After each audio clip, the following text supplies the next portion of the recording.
Welcome back, everyone, to the deep dive. Today we're going to get into something that I think is pretty fundamental when it comes to managing a modern supply chain, and that's available to promise.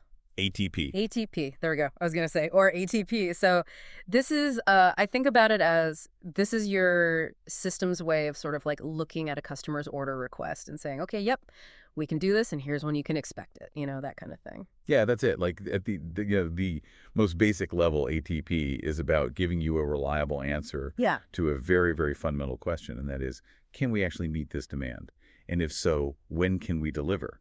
Hmm. And it really is sort of the underpinning of the entire order promising and fulfillment process. It's the link between what your customer wants and what you're actually able to do. Yeah, so it's like the brains of the operation in a way. It's Right. like helping us align what the market is looking for with what we can actually produce, right? Exactly. So, I mean, we've got some really cool stuff to unpack here. We've gathered some great insights that I think are really going to help all of you out there who are, supply chain professionals, really thinking about how to leverage ATP to really effectively manage the supply you've got given all these orders that are coming in, right? We're going to explore different, I guess you could say, flavors of ATP and what each of those choices means for you on a day-to-day basis. Absolutely. And, I think it's probably for a lot of our listeners, folks in the trenches, probably second nature to them that, this isn't something you're just doing on a spreadsheet anymore, right? Right. ATP is often like deeply embedded within, your enterprise resource planning or other supply chain management software. So really, it's like the digital backbone that's connecting everything. That's making all the magic happen behind the scenes. That's right. Right. Okay, so, I mean, let's kind of, let's unpack some of the core mechanics here, right? When we're looking at our sources, it seems like there's sort of a fork in the road right off the bat when it comes to ATP. You can go down the push-based path or you can go down the pull-based path, and maybe you can illuminate the difference for us. Yeah, absolutely. So when we talk about push-based ATP, this is really about looking forward, right? It really leans heavily on, demand forecasting, trying to anticipate what customers are going to want in the future, and then based on those projections, the system's proactively calculating, how much is going to be available and when. So it's like the system is saying, okay, based on what we think is going to happen in the future, this is how much we think we're going to have. Right, exactly. But of course, there's always the risk of, how accurate is that prediction, right? How good is our crystal ball? Exactly. And that's, you hit the nail on the head there. That's one of the, the key limitations of push-based ATP. Right. It's only as good as the forecast that it's based on. And our sources also make a really important distinction here between what they call gross ATP and net ATP, right? Okay. So gross ATP is really about the total supply that you anticipate having. So that's everything, right? Whereas net ATP is really what's left over after you've already committed some of your stock to customer orders that are coming down the pipeline. So I guess gross is the total potential and net is what you can actually really promise. That's a great way to put it. Right. Okay. So, push-based is all about looking forward. Maybe you can tell us how pull-based kind of flips the script. Yeah. So pull-based is much more reactive, right? So rather than trying to anticipate demand ahead of time, it's about dynamically allocating your resources in response to actual orders as they come in. So as the orders are coming in the door, Exactly. you're making those calls. Exactly. So the system is constantly balancing, the need to replenish its inventory, which, to be fair, might still involve some kind of forecasting, Yeah. especially for things that have longer lead times, with this immediate, need to use up those resources as each new order rolls in. Okay. So, I mean, is there a potential downside to this? If it's so just in time, is there a chance that it kind of misses the bigger picture?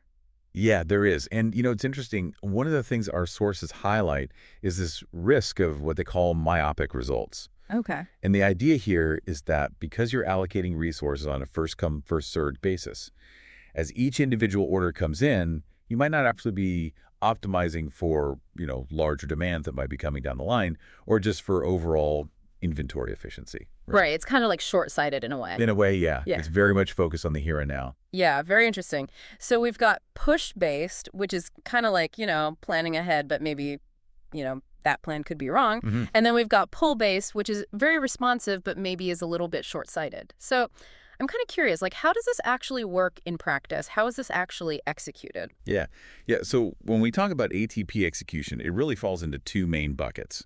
The first is what we call real-time execution. So the idea here is as soon as a customer places an order, the system's instantly checking. Do we have the stuff? Right. Looking at, inventory levels, whether it's finished goods or raw materials or whatever it might be, right? Exactly. And then the other one is what we call batch mode. And the idea here is that the system is kind of periodically, maybe every hour, maybe at the end of the day, it's taking a look at all the new orders that have come in since the last time it checked. So like a snapshot. Yeah, it's like a periodic inventory snapshot, and then it's saying, okay, based on all these orders, can we do it? Gotcha. Okay. So, and the real trigger, the reason this whole process kicks off is because we want to be sure that we can actually fulfill this customer's order before we make any promises, right? Yeah, absolutely. You want to be able to say yes and actually mean it. Deliver on that promise. Exactly. And it's interesting, our sources even give a concrete example here. They talk about how, in an SAP system, when you're doing that ATP calculation, you're taking into account a whole bunch of different factors. You're looking at stock levels. You're looking at planned receipts. So, are there any production orders that are going to be finished soon? Are there any purchase orders, any planned orders? Things coming in. Things coming in. And then you're also looking at, planned requirements, sales orders, deliveries that are already sort of underway. Any reserved stock. Okay, so it's a pretty complex calculation. It can be, yeah. Yeah, it's not just counting boxes on the shelf. Exactly. So, one of the things that I think keeps every supply chain professional up at night is this question of, how much inventory do I need to have? It's like that constant balancing act. And on the one hand, you don't want to run out of stuff. Right. And on the other hand, you don't want to have too much inventory sitting around. So how does ATP help us navigate that tricky situation? Yeah, it's such a key part of that. I think as the sources point out, especially if you're in a business that deals directly with customers, avoiding stockouts is like job number one. Right? Absolutely. Because if you run out of product, that's lost sales. Lost sales. That's customers who are disappointed who might go somewhere else. And they might never come back. Yeah, and then they might tell all their friends about it too. They might leave nasty reviews online. There's a real damage to the brand, to the reputation. Yeah. I think we've all had that experience of, shopping online and seeing that dreaded, oh, this item is currently unavailable. Yeah, or back-ordered 6 months, Exactly. Right, exactly. But the flip side of that, having too much inventory, that's a whole other set of risks. Sure, it costs money to store all that stuff. It does, yeah. You're tying up all this working capital. You got warehousing costs, handling costs, and then there's always the risk of, the stuff becoming obsolete or, if you're dealing with perishable goods. Yeah, or, fashion, something that's seasonal. Like, retailers have to, they put those big markdowns. Exactly, exactly. So, the real trick is to find that sweet spot, right? Yeah. Especially in today's world where you've got all these different sales channels, omnichannel and, all that. How do you keep your inventory levels lean so that you're not spending a fortune? Right.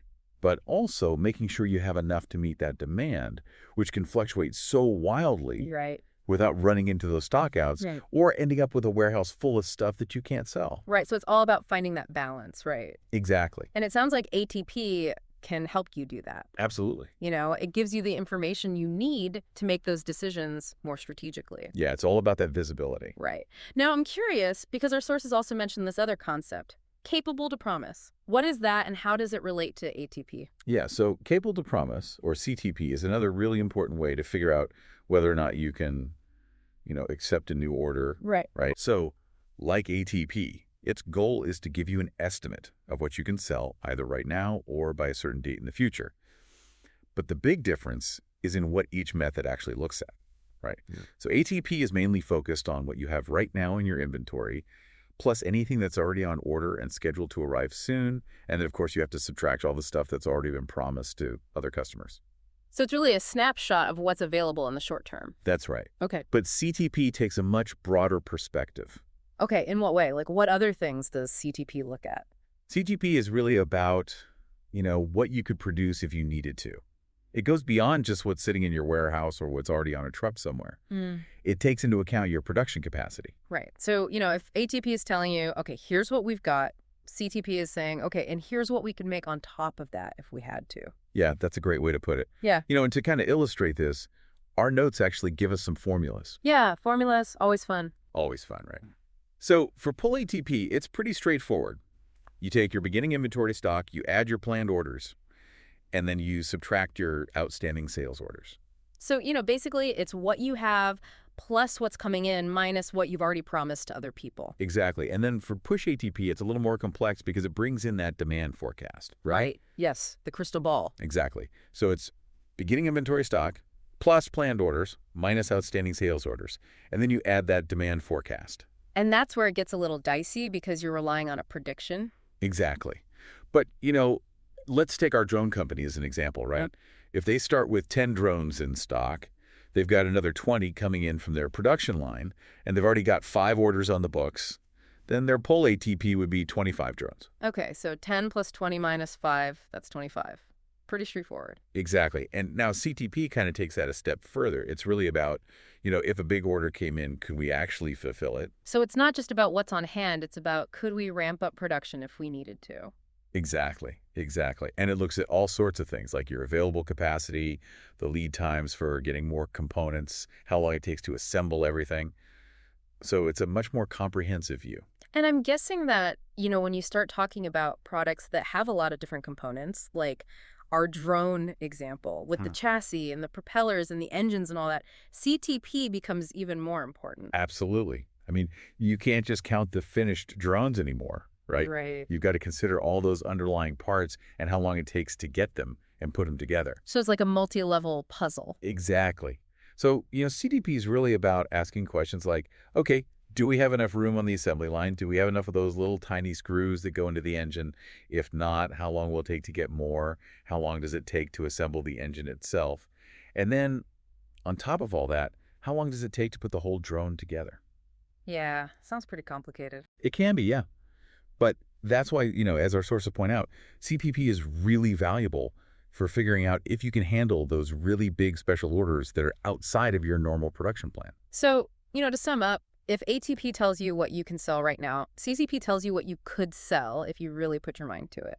That's a great way to put it. And it sounds like you would usually start with ATP because it's a simpler calculation. Generally, yeah. If ATP tells you you're good to go, then you don't necessarily need to go through the whole CDP process. But if ATP says, uh-oh, we might not have enough, then CTP can help you figure out, okay, what's the earliest we could possibly deliver this? Exactly. Okay, cool. Now, I want to kind of zoom out a little bit and think about this in the context of the bigger supply chain picture, right? We talked earlier about push and pull strategies. Right. How does ATP fit into that whole framework? Yeah, so as our sources point out, the fundamental difference between a push strategy and a pull strategy is really about what triggers production, right? So with push, you're making stuff based on a forecast. Exactly. You're anticipating demand, and you're kind of pushing those products through the supply chain in the hopes that somebody will buy them. Okay. And then with pull, you're only making stuff when someone actually places an order. Exactly. It's all about reacting to actual demand. So, push is kind of like planning ahead, and pull is more just in time. That's a good way to think about it. And the interesting thing is that how you actually execute your ATP process often mirrors those broader strategies, right? So if you're running a push-based supply chain, you're probably going to use a push-based ATP approach. Exactly. And if you're running a pull-based supply chain, you're probably going to use a pull-based ATP approach. Yeah. It just makes sense, right? If you're basing your production on a forecast, then your availability checks are also going to be based on that forecast. And if you're only making stuff when an order comes in, then your availability checks are going to be more about what you have on hand right now and how quickly you can make more. Right. It all kind of ties together. Exactly. Now, of course, it's important to remember that, a lot of real-world supply chains aren't purely push or purely pull. They're somewhere in between. A hybrid. Exactly. They've got elements of both. And the key there is to figure out where that dividing line is. Where do you switch from a push approach to a pull approach? And our sources actually give a really good example of this. Dell, with their build-to-order model. Yeah, that's a classic example. So Dell forecasts the demand for all the individual components that go into a computer. The memory, the hard drive, the screen, all that stuff. And they manage their inventory of those components based on those forecasts. So that's the push element. Okay. But they don't actually assemble a complete computer until a customer places an order. So they're pushing the components, but they're pulling the finished product. Exactly. And that point where they switch from push to pull, that's called the customer and order decoupling point. In Dell's case, that's right before the final assembly line. So it's like they're saying, okay, we're going to have all the ingredients ready, but we're not going to bake the cake until someone orders it. That's a great analogy. Right. Okay, so I think this has been a really great deep dive into available to promise. I mean, it's clear that this is not just some niche topic, right? This is something that anyone working in supply chain needs to understand. Absolutely.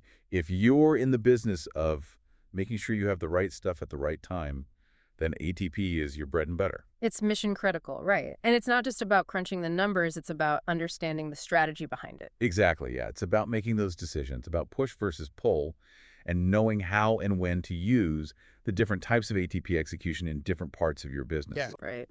Right. So I guess the question for all of you listening out there is, thinking about your own supply chain, your own products, your own customers, where could you maybe do things a little bit better with ATP?